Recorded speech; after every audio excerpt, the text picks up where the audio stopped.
come into round 9. We were sitting second on the table at that point in time. Our main competition was Camden at the top of the table. Baulkham Hills were in a very, very close third. But yeah, we had the bye in round 9, and Baulkham Hills were playing. They were the only other team actually that had 2 byes that season, along with us.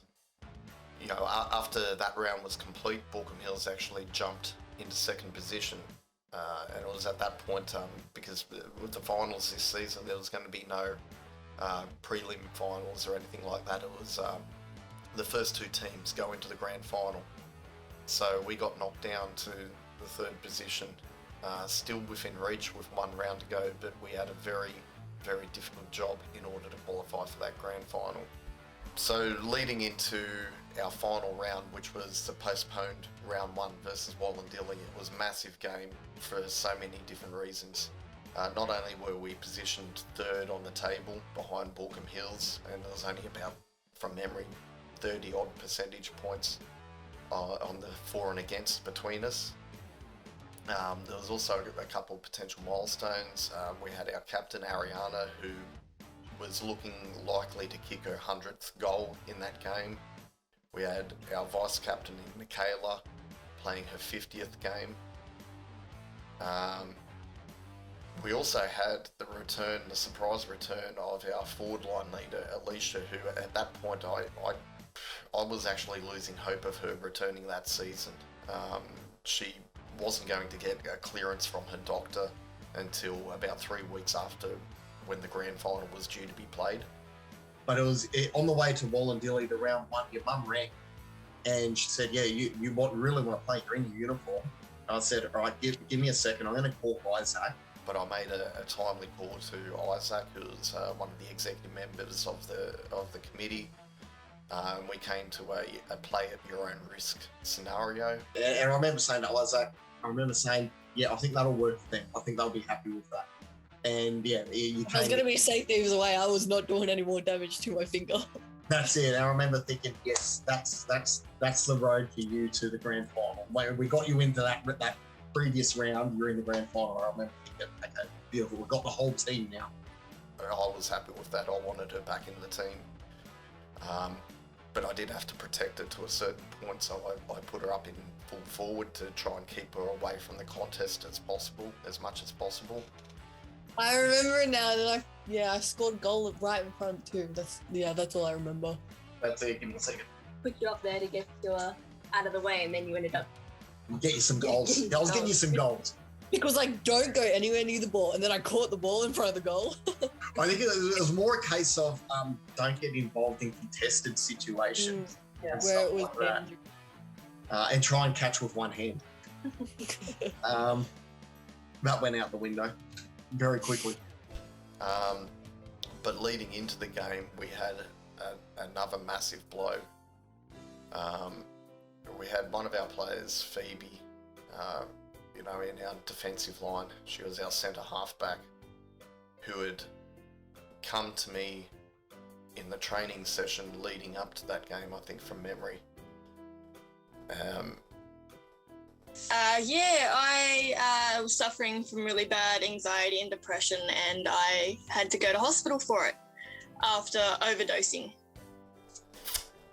She actually just come straight out and told me that she'd actually attempted to take her own life. She'd OD'd on pills, and she'd been admitted to hospital. I guess I didn't really know how to react. It's not something that happens personally, or that I know of personally with people that are close to me. So hearing it was a little bit confusing. I didn't know how to react, how to respond, what to say to her.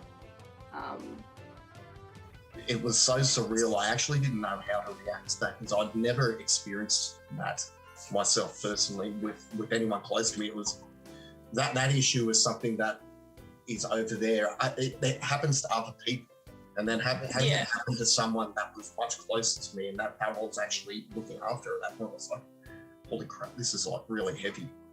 I didn't know how to respond. I actually didn't know whether I was meant to give you a hug or just support you or anything. I'm like, I didn't know how to respond to it. But I remember thinking, and I talked to the club about it later on that night, and I said, because I remember thinking these issues are coming up a lot more with especially teenage girls' mental health issues. And I remember talking to members of the club that we need to be aware of this and we need to know as a club how we can support athletes that are having mental health issues, but not just supporting athletes, but also supporting people like me, like the coach and the team manager and whoever, on how to be there for athletes as well. Because it was something that I wasn't, I hadn't experienced before. Yeah, I was just a bit worried, I guess, as a friend would, hoping that she was okay. And you said on the phone that the players actually helped you through that. That's correct. Because not everybody knew what I was going through. Like, you did turn around and go, look, she's struggling, kind of thing. And the team kind of did step up. Like, look, you're here for me. Like, I'm here for you if you want to talk. McKenna and TJ were really like, look, we're your back line. If you need something, just shout out. And like, the team kind of helped me through that little bit, just to help me become me, kind of. So the team really helped. Basically a second family. So Yeah, for sure. That's absolutely it. And that's what it's about. Sometimes it's not just about the training and the competition, whatever. It's as we get to know each other, it's about supporting each other as best as we can as well.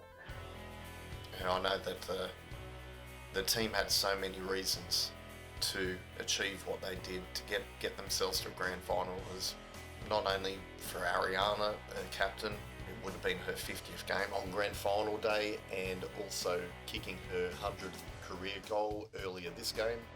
Not only for the fact that that team had never been to a grand final before, but I believe they were doing it for Phoebe as well, so she'd get one last chance to play that season. But I remember that we had to score 60 and have Wallandilly score less than 6. That was what we had to achieve. That was where we were situated on the table with for and against and everything. Grant, and thankfully worked that out. He's a maths teacher, so he's very good at working that stuff out. The mercy ruling there is there to try and make things a little bit more fair for the other team so they don't get discouraged. So once a team gets 10 goals up, the scoring stops, and if you're the team in the lead, you have to take 2 players off, or send 2 players over or send a couple of players over to the opposition team to give them the advantage. So it's just good sportsmanship. So the opposition team doesn't get discouraged. It felt cruel that we needed to work on mercying that team and keep them practically scoreless, but for us to have a chance at getting into the grand final, it was something that we just had to do. I actually remember even saying that to the coach of Wallandilly after the game, what we actually had to do, and we felt bad about having to do it, and we didn't quite nail it in the second quarter. It wasn't until the third quarter, and we actually nailed it in the first couple of minutes of the third quarter. But we actually had to keep Wallandilly 2-0 for the rest of that quarter. Otherwise, even though we get to 60, we stop at 60, but whatever they get at the end of the quarter is what goes up as the score. So we still had to keep them at less than 6. So it was Grant that actually came up with the idea of getting everyone to shoot for behind to keep it down that end of the field. Keep the ball down the end. So it was sort of a case of, we actually sent the message out and got the girls at the front to circulate it, shoot for behind, don't shoot for goal. And every time we were shooting, I think Ariana shot one and went straight through the behind post. Bell shot one and was like, oops, missed again. Yeah, I was nervous, but I knew that we could have done it, like, because it was on the line, and like all the girls did step up really well, and like without having the support of the 14s as well, it was good to see how we went without them as well. That's it. There's a lot of pressure, especially a lot of defensive pressure, because we didn't quite nail that mercy by half time. I think we were one goal away. How were you? Do you remember how you were feeling at half time, knowing you were so close? Oh, it was heaps good. Like, we knew that we were going to get it, so it was just excitement from them. But there was also the fact that when we go on to the third quarter, not only did you have to score that extra goal, but you had to keep the whole quarter. Yeah, no, our defense did really well. It was also really... Yeah. I was like going back a bit because I was really... Like, I knew the girls were going to be fine, but I was just my own... That's it. Paranoid. No, that's it. But getting behind the ball was a defensive action. It wasn't until probably, the last minute that we sent out the message that they could go for goal again. I remember them coming off at the end of that third quarter, knowing that they had achieved what they had achieved. They'd basically just qualified for a grand final, and it was quite the feeling. I was actually probably borderline emotional, actually. Knowing that you'd done it, you'd qualified to get to the grand final, how'd you feel? Oh, it was heaps good. Like, I never thought that we were gonna get that far anyways, but it was just heaps good. Like, first big grand final that like we've ever competed in. And, I was excited, nervous. Excited. I think we're one of the first Penrith teams to actually be in a grand final, like, and win it. Yeah, exactly. So heaps good, yeah. That's something I forgot to mention to the girls earlier, although I know that they now know it. We were the first team to win the premiership as the Giants. They had as the Swans prior to the Giants. Under the Giants branding, they hadn't won a premiership at that point, and I know none of the girls really knew that, except for McKenna. We'd started discussing it, but I wasn't going to tell any of the girls before the grand final. I thought that'd be way too much pressure. No pressure. But how did you react, Sienna, when you found out that the 16s had got through? Well, like, while you were playing the game, I was like, I guess I was just like waiting until I found out like that you did it or not. Like, I was anxious because like it was that much riding on that one game, and like for like that specific outcome as well. You just didn't know. But yeah, it was pretty good when we found out they were going to go through. It was Michaela's 50th game. She'd been experiencing some back issues in the weeks leading up to that game, so I ended up resting her. And I remember sitting down in front of her and looking up at her, and I said to her, how does it feel in your 50th game knowing that you've just got the team qualified for its first ever grand final?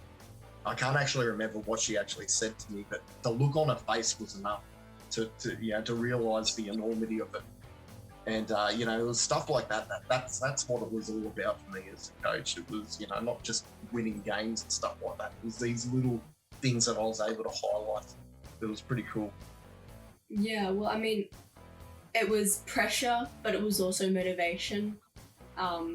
It was what I guess everyone was looking to accomplish, to put us in the final two, knowing that there was such a small gap that would either be it would take us home, or if it wouldn't. It was, definitely a lot of pressure because there was that one goal margin that they could have, and if we slipped up at any given moment, it could have been game over. Hey, can I zoom out a bit? Zoom out.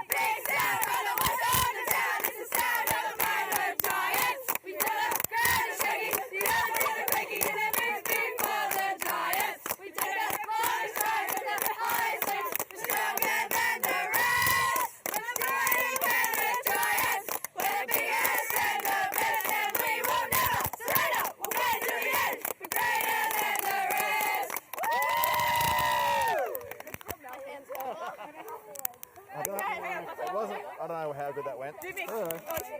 What's up?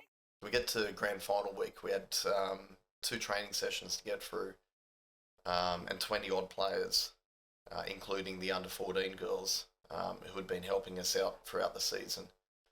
How did you go with grand final week, Kira? As much as I can remember, I'm like assuming that I was probably like very anxious because like even though like I played for you guys before, I don't know, like I felt this pressure that like I had to like be there for you guys as well. Like I couldn't just like put half effort in like training and stuff. Like, do you know what I mean? Yeah. So How did you find training Yeah. with us different to training with the full teams? like I can't remember who said at the start. I think Alicia said it. How like you've got like such a good structure. Like you had your like training like structured.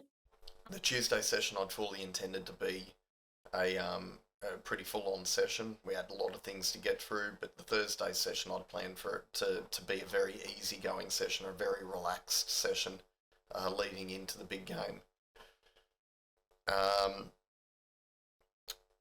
But I'd also had something to present to the team, and I wasn't too sure how that was going to go down. Well, I'd certainly heard it a fair few times beforehand, so I knew it was coming. Yeah, I was more just looking out to see how the other girls would react. Most were shocked and I guess awed at the fact that their coach had gone to all this effort for them and created a song that would help motivate them. I did not like the part where I was in it because it was just me being very violent towards a girl, and I was like, this is not one time I'm getting filmed. So yeah, it was okay, but like I generally like got really pumped up, and I think I remember telling like one friend at school, oh my gosh, my coach actually wrote a song about me. But I made it like sing. Yes, about you, Bridget. About you, Bridget. Yes, it's all about you, Bridget. The song's just named Bridget. It's the way Bridget rolls. I was actually really surprised. I was like, oh, it's just going to be like another dodgy job, like, you know, that dads do, you know, just trying to embarrass us. But no, I think it was really good. I reckon it was good. It was so different, like, because like coaches don't do that. And then Mick friggin' pulled up his whole music video he did for us, and it was just like, what? He brings the desktop and plants it in the He's got his TV in the back of his car. So the funny thing is that the lyrics had nothing to do with football, although there were subtle references in there that kind of had double meanings. But when I spliced video of you girls into it, it actually worked. It was good when it came together. It really like it really like brought us together as a team, I reckon. Like it just gave us pumped us up. Yeah, it calmed the nerves. Like Yeah. like all the seriousness on grand final day. Just to have that. Yeah, it just made us happy and laugh and